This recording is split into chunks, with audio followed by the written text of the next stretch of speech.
Robotni monoton zukuni chiqarish uchun, jallaytish uchun radio jallaytmaydi desang, ikki knopkaga bosib turish kerak.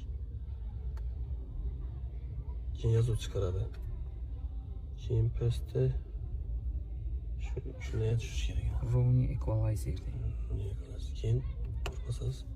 Tamam, liboy bir odamga bir gudok tashlash kerak. Mana telefon ketadi. Mana bo'ldi.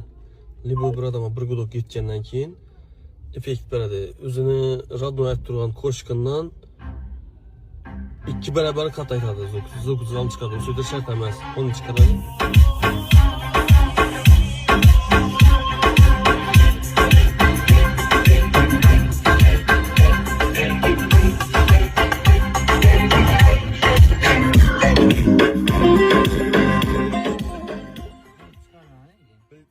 Bilganlere eslatma, bilmeyenlere shunda chiqarasizlar. 2 barobar zvukni zal chiqaradi shu funksiya ishlasizlar. Zoom chiqaradi. Mashina o'tib, yangandan keyin yana boshqa narsa boratish kerak.